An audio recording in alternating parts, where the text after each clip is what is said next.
سلامة، معكم نهال. واليوم باش نعمل مع بعضنا حاجة ميكست، يا اما تسموها مطبقة، يا اما تسموها مسمن، يا اما تسموها على فطير مشلتت في مصر، مسمن في المغرب، ومطبقة في تونس. بأسهل طريقة. تابعوا بركة الفيديو للآخر.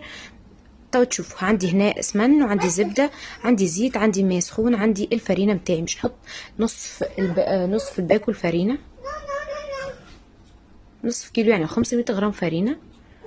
نحط عليهم رشة ملح ورشة سكر وملح برك.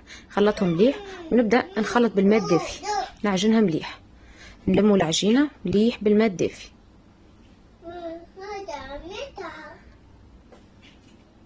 تنجم تسميها مطبقة كما حكيت لكم، في تونس اسمها مطبقة، في المغرب يحكوا عليها مسمن، وفي مصر يحكوا عليها فطير مشلتت. تنجم بطبيعة يا اما من داخل تحط زبدة زيت، في مصر يحطوا السمن والزبدة ولا سمن وزيت، في تونس يحطوا زيت زيتونة. المهم تحط كمية فرق. بعد ما عجنتها مليح مليح مليح مليح مليح، حطيت عليها شوي زيت وتعجنوها مليح. ريتي قد ما تعجني وشوي، اعجن مليح مليح مليح مليح، اعجنوها مليح، يعني اقل حاجة 20 دقيقة تعجنوا فيها في العجانة ولا بيديك كما تشوفوا هكاك. بعد خليناها ترتاح اقل حاجة سويعتين. بعد خليت هكا الزبدة متاعي واحدة فيها 150 جرام، باش نحط عليها السمن. نجم ما تعملش سمن، تعمل زبدة برك. ونكمل نحط عليها الزيت.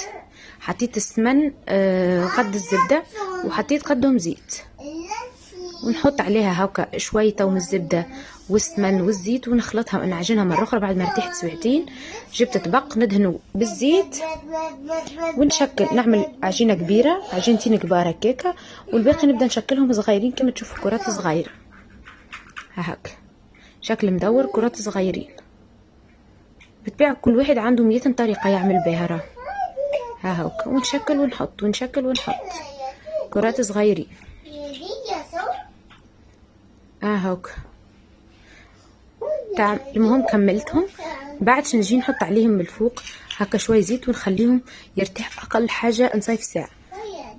بعد ما ارتاحوا هاكا خديت الطبق نتاعي، زدت شوي زبده وشوي زيت، حسيتهم يستحقوا.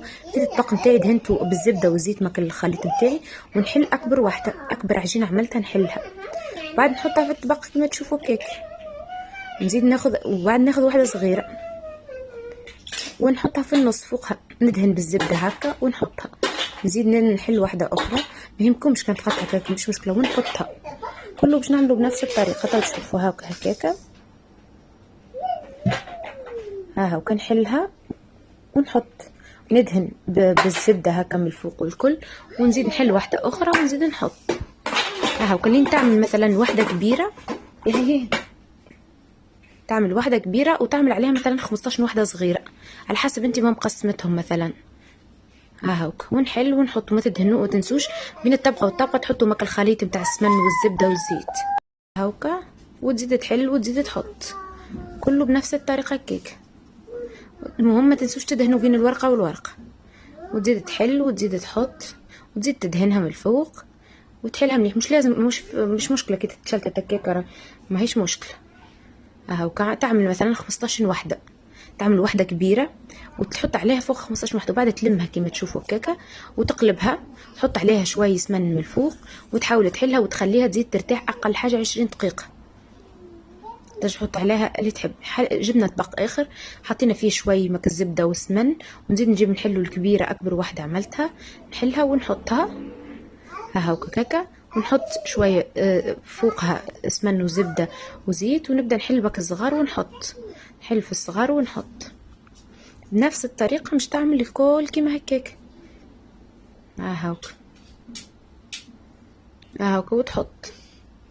كملت الكل، نلفها كيما اخت هكاكا ونقلبها، ونعاود ونزيد نحل هكاكا، نحط عليها شوي سمن هكا والزبده من الفوق، ونخليها ترتاح زاده كيما اختها 20. هذه ثالث واحده بنفس الطريقه، عملتها بنفس الطريقه هكا، ونحلها ونخليها زاده ترتاح اقل حاجه 20 دقيقه.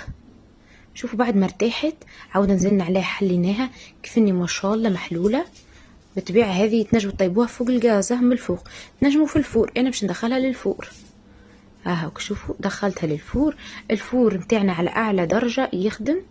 هاك دخلتها لي هذيك. شوف فين تنفخت ترتاح لين الاخرين يطيبوا. شوفوا بدات تاخذ هاك اللون متاعها من الفوق. هاكا شوفوا طابت. هذه الثانية، هذه الثالثة. توا طلعتهم. توا نطلع بالوحدة ونلفها في الالومنيوم هكاكا باش تطرى معنا. فما اللي يحب هكاكا. شوفوا هذيك هشوشة نقسموها هك. هاكا شوف كيف اني مورقة. شوفوا قداش من طبقة ما شاء الله. تاكلها بالقوطة بالعسل تاكلوا صحة وبشفاء. هذه اخر واحدة بقات الطيب. شوفوا ما شاء الله تلفوها. اذا كان لفيتوها كي من هكاكا راهي باش تتراكم وتحفظ برشا. شوفوا هذوما الحصيلو وهما المراحل وهما يطيب كيفني ما شاء الله. بعد كي تجي مش تاكل تحل. وانا قبل ما نحطها في الكونجيلاتور نقسمها هكا. شوف كيفني طريه ما شاء الله ومن داخل مورقه. ما تنسوش تعملوا لايك وتشتركوا في القناه وتفعلوا الجرس.